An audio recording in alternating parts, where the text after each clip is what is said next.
I hate clickbait titles really much, especially on YouTube, but this time the show and tell live stream happened just a few days ago for Total War, Warhammer 40k, and some other titles, of course, but this is the one we are focusing on. And the changes they have showed us are huge. You know, when we first moved from the older Total War games to now the newer ones with Medieval 3 and then of course Warhammer 40k, and this would also happen through a new engine. I wasn't 100% convinced because for me it was more like the usual pep talk of developers telling us like, oh my god, this would be grand, this would be amazing, the biggest thing ever. And then you were actually looking at the changes and you were going like, oh, okay, that's neat, but that's not really the big change you have promised us. And it seems like this time Creative Assembly really wants to flex the muscles with the new engine and everything which will change. And it turns out that Warhammer 40k Total War could be one of the first completely different Total War games. That, of course, comes with a lot of dangers, but it's also really intriguing that they're taking such a big step to change up a lot of things. So first, let's talk about the planet system. They didn't really give us a gameplay example. They only showed us a bit of art and a planet overview, but we never saw the interface. We don't really know what this means from an economy perspective, but at least they gave us an idea, right? So a planet is not just an area you normally take over in the Total War games, right? Normally you are just taking over a city and then this area belongs to you, then you take over two more cities and then you have a whole sector for yourself, and then rinse and repeat. It seems like for the planets that's not how it works. Like planets have like multiple areas, multiple continents, multiple cities, and it would take quite a while for you to actually conquer such a planet, and only then you will own that planet. But that is only one planet in the entire system. So that means a system can have 2 planets, 3 planets, 6 planets, 7 planets. There will be quite a bit of systems which have a huge amount of planets you have to conquer first before you can even say, okay, this system is mine.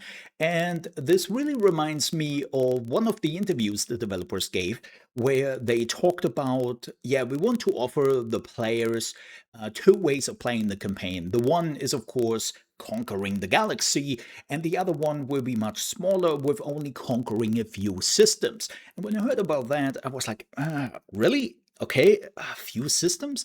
Who would want to play that? You will be done in like 3 or 4 hours, and that's not really what Total War is about, at least not to me.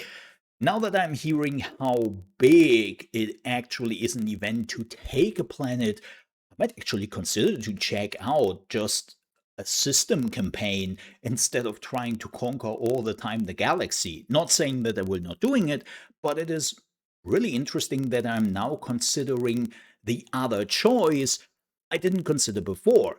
And of course, planets will have different biomes, different levels of how much they have developed, how many cities there are, and so on and so forth. So it sounds a little bit like they have taken some inspiration of Stellaris on how they are doing planets, but I don't really want to go too much into details because we don't know exactly how it will work and how it will look like. So before I'm saying like, yeah, it will probably work like this, and then it doesn't, that's not what I want to do. But now let's talk about the biggest change, and that's the battlefield. Look, I've been playing Total War games since Medieval 1, which is the second game in the series, and when you were looking at the battlefields, they haven't really changed dramatically. Yeah, they got a little bit bigger here and there. They added a few new things like forests, swamps, and here and there some houses and huts, and that's about it. But the battlefields are never really anything to write home about. Now, in Warhammer 40k, the battlefields, which you can see here, by the way, in the background, look insane. There is so much going on without even armies being fully present without any fights breaking out yet. And there are already so many areas I want to utilize, I want to conquer, I want to use for defense, for attack. And also, very important, they said that destruction is now a thing. And when you are in a huge city, and let's say there is an enemy who holds a choke point, and the only thing which separates you from the enemy is like multiple buildings, just destroy them. Flank them by destroying the buildings.